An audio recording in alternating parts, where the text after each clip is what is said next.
নমস্কার, কলকাতা টিভিতে আপনাদের স্বাগত। আমি রমেশ বন্দ্যোপাধ্যায়।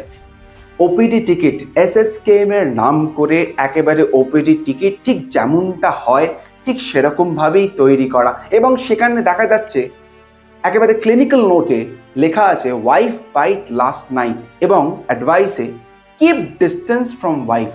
এই ধরনের ভাষা চিকিৎসকেরা কি ব্যবহার করতে পারেন, সেই নিয়ে প্রশ্ন উঠেছে। এবার হাসপাতাল কর্তৃপক্ষ একেবারে অভিযোগ দায়ের করেছেন ভবানীপুর থানায়। শুধু তাই নয়, দেখা যাচ্ছে এটা ভাইরাল নেট দুনিয়ায়, এবং সেই ভাইরালের পেছনে কারা রয়েছেন বা কে রয়েছেন সেইটা দেখার জন্য, ইনভেস্টিগেশন করার জন্য একেবারে হাসপাতাল কর্তৃপক্ষের তরফ থেকে সাইবার ক্রাইমে কিন্তু রিপোর্ট দায়ের করা হয়েছে, সেরকমভাবেই জানা যাচ্ছে হাসপাতাল সূত্রে। শুধু তাই নয়, এই যে ওপিডি টিকিট, তার যে নাম্বার থাকে ওপিডি টিকিটে, সেই নাম্বারও কিন্তু একেবারে হাসপাতালের যে আউটডোর রেকর্ডস সেখানে কোথাও পাওয়া যাচ্ছে না। সুতরাং এটা কি নিয়ম মাফিক করা হয়েছে, নিয়ম মেনে করা হয়েছে, সেটা নিয়ে কিন্তু প্রশ্ন উঠেছে।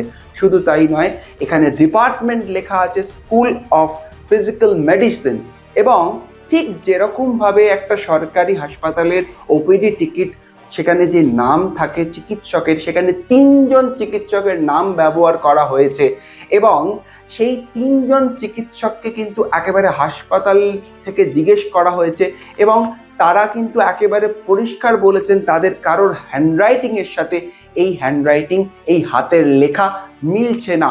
সুতরাং এই প্রেসক্রিপশন ভুয়ো কিনা সেই নিয়ে যেমনভাবে প্রশ্ন উঠছে, ঠিক একই রকমভাবে প্রশ্ন উঠেছে, এবং হাসপাতাল কর্তৃপক্ষ থেকে তারা জানতে চাইছেন এর পেছনে কারা রয়েছেন, তাদের উদ্দেশ্য কি।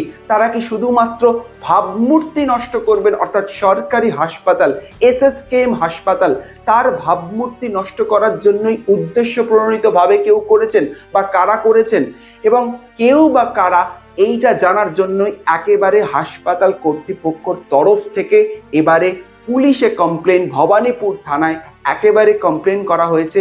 তার সাথে কিন্তু সাইবার ক্রাইম, কারণ এটা একেবারে নেট দুনিয়া ভাইরাল। কারা করলেন, কারা এর পেছনে আছে, তাদের উদ্দেশ্য কি, সেই নিয়ে কিন্তু এবার সরব হাসপাতাল কর্তৃপক্ষ। সঙ্গে থাকুন রাত দিন 7 দিন।